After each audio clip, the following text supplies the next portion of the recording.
Bonjour les enfants, c'est papa. Bienvenue dans le premier podcast de la journée. J'espère que vous avez tous bien dormi et que vous êtes debout. Parce qu'il faut être debout, l'avenir appartient à ceux qui se lèvent tôt. Bienvenue dans le premier podcast de la journée. Bienvenue dans le 8h. Le 8h de la clinique. Aujourd'hui consacré à toi, mon frère Dadis Camara, Samuel Eto'o. Je t'avais dit que tu allais revenir à la clinique. C'est que les étomoutons ne se rendent pas compte que tu viens à la clinique quand c'est nécessaire. Et je t'avais dit, Samuel Eto'o, que tu vas revenir à la clinique. Que tu le veuilles ou pas, c'est pas la peine de faire comme si... Quand je t'avais dit que tu vas revenir à la clinique, je savais que tu allais revenir. Parce que je savais très bien que si quelqu'un ne comprend pas que le combat n'a pas encore commencé, c'est toi. Quand je t'ai vu mousser, j'ai compris qu'en fait, tu es un enfant qui ne comprend pas que le combat a déjà commencé. Tu vois ce que moi, les combis viennent de te faire? Ce n'est que le début, les enfants. Là, moi, les combis a décidé de te faire une remontada.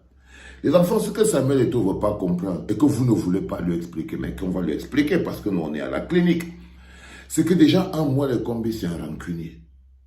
Samuel a passé tout son temps à humilier moi, les combis.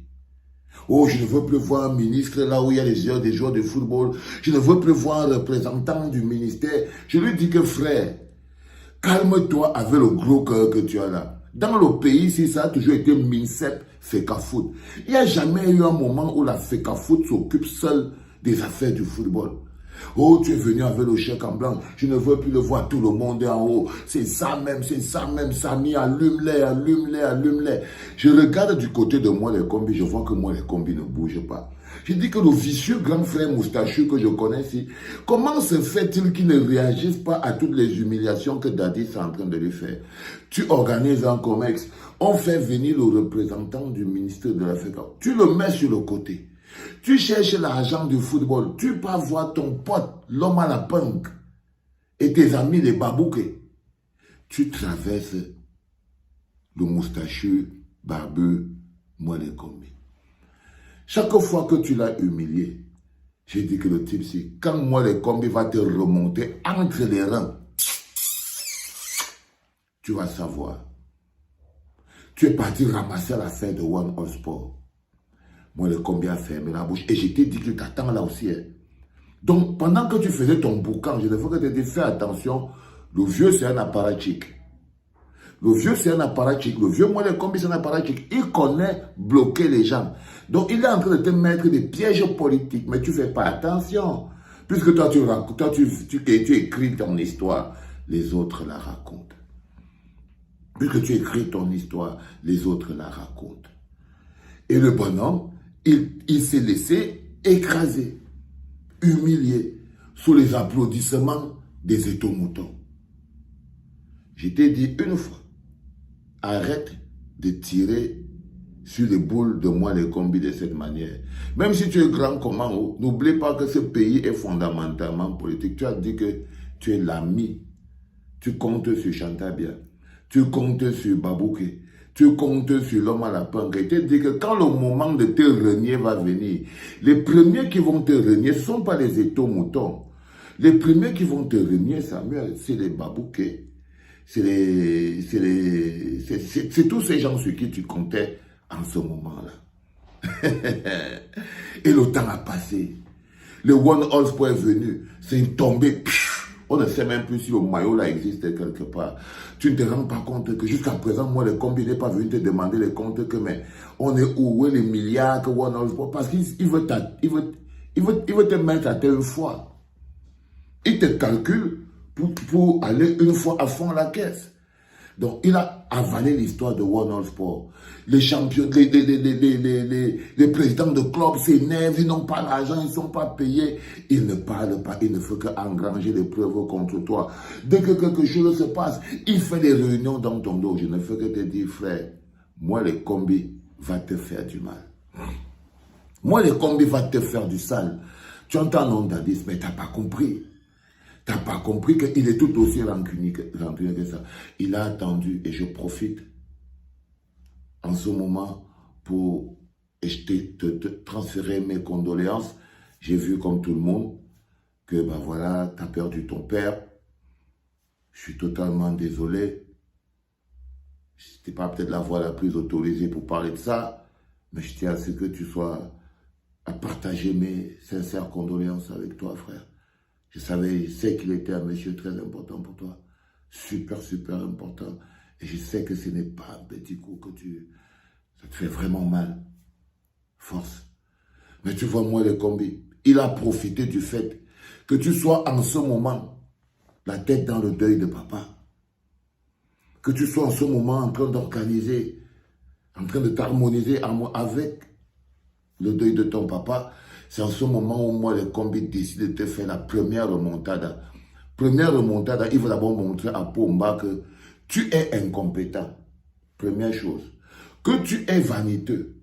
Deuxième chose, et que tu es dangereux pour l'équipe nationale du Cameroun. Ça, c'est ce que moi, le combi, veut montrer maintenant à Pomba. Il veut démontrer à Pomba que lui, il a laissé tout ce que tu devais faire. Il t'a laissé faire. Et tu n'as apporté que l'échec.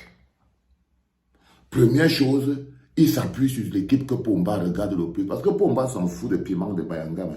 Et tu veux dire ça, frère, que Pomba ne s'occupe pas du championnat national. Ce n'est pas son problème, Samuel. Du tout. Tu entends, non? Ce n'est pas le problème de Pomba, le champion national. La seule chose qui intéresse Pomba, Samuel, c'est son équipe nationale. C'est son équipe nationale. Parce que c'est ça, c'est sur l'équipe nationale qui s'appuie pour la conservation du pouvoir. Donc s'il y a quelque chose qui ne rit pas avec l'équipe nationale, c'est la preuve, c'est pour ça qu'il a donné 4 000 dernièrement, et les 4 milliards dernièrement, et moi les combis, la première fois que tu vas te retrouver au TCS, pour les justifier, ce sera les 4 milliards, hein. Mais tu ne sais pas que moi, les combien a aussi fait le dossier de ça. Donc pendant que tu es au deuil, en train de t'organiser pour les obsèques de papa, tu as vu que moi, les combis te fait le truc le plus lâche. Le plus lâche. Ça veut dire qu'il a d'abord fait venir André Onana au Cameroun. Il faut que tu comprennes comment le processus s'est passé. André Onana était au Cameroun il y a quelques semaines. Hein? Il a rencontré moi, les combis. Il a rencontré Tonton Vondo. Il a rencontré tous les autres et il les a garanti qu'il n'a aucun problème à revenir jouer dans les Lions indomptables. Ils ont réussi à le convaincre dans ton dos et dans le dos du manager sélectionneur. Parce qu'ils vous ont placé comme étant les deux personnes qui empêchaient André Onana de venir. Donc le problème a commencé par se gérer politiquement. Pour que tu comprennes donc que les hommes politiques sont en train donc de reprendre la main sur la FECAFOOT. Ils sont déjà en train de dire à Pomba que peut-être que toi tu attends 2025, mais le type là peut te faire avoir la cardiaque en 2024. En 2024 là, on a le match, on doit partir là-bas à Abidjan, si on est qualifié pour la Coupe d'Afrique. Mais tu ne te rends pas compte que le match a lieu en septembre. Et quoi que le prochain match des Camerounais, c'est en septembre là-bas. Mais c'est aujourd'hui. C'est maintenant, à l'heure-ci, même le timing doit t'interpeller, Samuel. C'est maintenant, à l'heure-ci, que moi, le combi, décide d'écrire à l'Inter pour un match qui va avoir peut-être en septembre. Parce que je ne sais pas exactement quand les Lions jouent, mais ils doivent jouer vers septembre là-bas. Donc tu comprends donc qu'il obéit à son agenda, lui. Son agenda intègre le fait qu'il a compris que tu es occupé émotionnellement. Il te fait un coup dans le dos. Pendant que tu es occupé émotionnellement à essayer d'éterrer papa, lui, il profite par derrière pour te traverser le rectum. Tu vois ce que je veux dire, frère? Donc, pendant donc que le gars est en train de faire ça, il profite, donc il écrit à l'Inter. Voilà comment il est à court-circuité. Il veut démontrer, son objectif, c'est de faire revenir André Onana à l'équipe nationale contre l'avis de Rigobert Song et contre l'avis de Dadis Camara. Donc, contre ton avis. Dès l'instant où il va réussir ça, il va reprendre la main sur l'équipe nationale. Tu vas comprendre donc que toutes les humiliations que tu lui avais fait avant, il n'a pas oublié de 30 secondes. Il n'a pas oublié, frère. Et ils sont comme ça. Ils attendent, ils tournent autour de toi comme les vautours. Ils tournent autour de toi là, ils calculent. Chacun attend le moment où il va venir. Et les premiers qui vont fuir sont en train de travailler avec toi à la FECAFOOT. Ceux qui n'ont pas encore commencé à fuir. Je te dis que tu vas te retrouver tout seul, frère. Peut-être que tu vas te retrouver avec la clinique parce que nous, on ne jette pas le bébé avec l'eau du bain. On va être obligé encore de te faire revenir à la maison pour te protéger, pour te dire, Samuel, t'inquiète, papa est toujours là pour toi, il n'y a pas de problème. Mais tu vas traverser cette tempête. Tu vas traverser cette tempête parce que moi, le combi a décidé de te faire valser. Oui, frère. Moi, le combi a décidé de te faire valser. Donc, il a décidé de ne pas attendre, de vous court-circuiter, même là, court-circuiter toi et le manager sélectionneur. Pour un match qui a peut-être lieu dans 3 ou 4 mois et tout, c'est lui le ministre, après négociation avec André Onana, toujours dans votre dos. Maintenant, il a écrit à l'Inter. Hein? Pour annoncer, parce que tu comprends, donc, même André Onana est dans la confidence. André Onana même est déjà dans l'équipe. Des gens qu'il a compris que soit c'est vous, soit c'est lui. Parce qu'André Onana ne va pas vous laisser l'équipe nationale. C'est vous qui avez fait l'erreur de penser que l'équipe nationale vous appartenait. Au point où vous pouvez chasser André Onana, chasser Michael Ngande, chasser tous les gens qui ne vous scient pas les pompes sans que ça ne dérange personne. Et là, André Onana va essayer de vous démontrer que l'équipe nationale du Cameroun ne vous appartient pas. Et que c'est lui le nouveau patron. Parce que ce qui se passe là, c'est qu'on est en train de fabriquer le nouveau patron. Vous n'avez pas pu créer ce patron. Vous n'avez pas pu doter de la génération actuelle d'un leader. Simplement parce que vous deux, assoiffés de pouvoir, Rigobert, Sombanak, Samuel Eto'o, vous vouliez être en même temps les gestionnaires et les leaders de l'équipe des enfants. C'est-à-dire que vous voulez en même temps vous débarrasser de l'Africa Foot et vous débarrasser aussi des fortes têtes qui sont dans l'équipe nationale. Simplement parce que vous vous êtes cru trop. Donc, voilà comment moi, le combi a donc organisé sa remontada. Et son cassage public a commencé. Donc là, il t'a cassé, d'abord, première chose. Deuxième chose qu'il va te faire, et n'oubliez pas, le timing, c'est parfait. Le match est le 23, il n'avait pas de temps. Mais il a profité parce que tu as deuil. Il a profité parce que tu es en deuil. Ça, il faut que tu le comprennes. C'est malhonnête.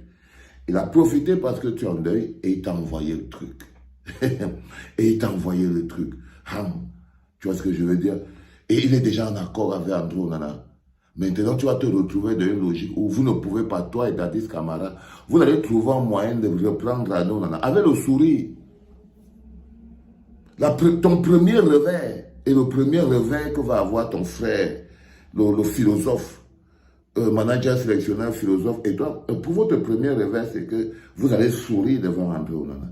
Vous allez baisser la tête devant André Onana et vous allez lui donner la place qu'il mérite. Parce que là, il va vous démontrer maintenant que c'est lui le nouveau patron. Tu faisais toujours ça, non, Dadis? Mais tu faisais ça, Samuel. Quand tu étais joueur de l'équipe nationale du Cameroun, il n'y avait pas un président de la fédération qui pouvait te parler mal. Parce que lui-même, il savait que pour que Pomba soit content, il faut que le Pichichi soit en jambes. Tu es dans la même situation, frère. Et là, avec les échecs, et que là, tu perds les matchs contre la Namibie, les Zambie, les choses, tout ça, il faut faire très attention. Il te faut des victoires. La seule chose qui peut te faire sortir du traquenard dans lequel moi, le combi est en train de te plonger là, ce sont les victoires. Mais tu as encore combien de matchs? Là, il te prend maintenant pour sécuriser. Parce que le fait qu'il parle maintenant, c'est qu'il a fait comprendre à Pomba qu'il ne peut pas te laisser jouer, toi et le manager sélectionneur, décider du 11 entrant du prochain match. Donc, au prochain match, vous allez avoir, moi, le combi dans le vestiaire. OK? Moi, le combi vient de nouveau de reprendre sa place dans le vestiaire des Lions indomptables, mesdames, mesdemoiselles, messieurs. Et quand il va finir, là, il va te rappeler les 4 milliards que tu dois. Pas tu dois encore les 4 milliards. Ça, c'est la dernière. Ça, c'est quand il va fermer le truc. Donc, tu as encore le One All Sport que tu dois lui justifier.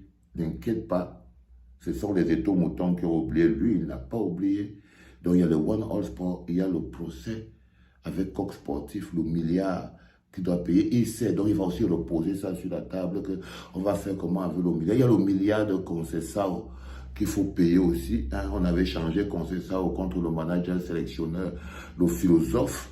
Donc, il va falloir payer aussi au pays ces milliards. Et j'ai appris que Jean Manga Ongene a réussi à nous croquer 300 millions de quelque chose.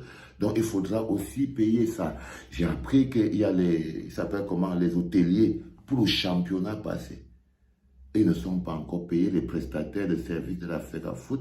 Il faudra aussi payer ça. Donc, si tu ne fais pas attention, ce mec va te monter un dossier en béton et tu vas comprendre exactement comment c'est que Atana Mbara et Noni Ephraim, je ne sais pas trop qui Olangena Wana, tous ces gars ont pu se retrouver à la 11e province avec tout le pouvoir qu'ils avaient. Les enfants, c'était le premier podcast de la journée. Partagez-le bien. Partagez-le bien. C'était papa.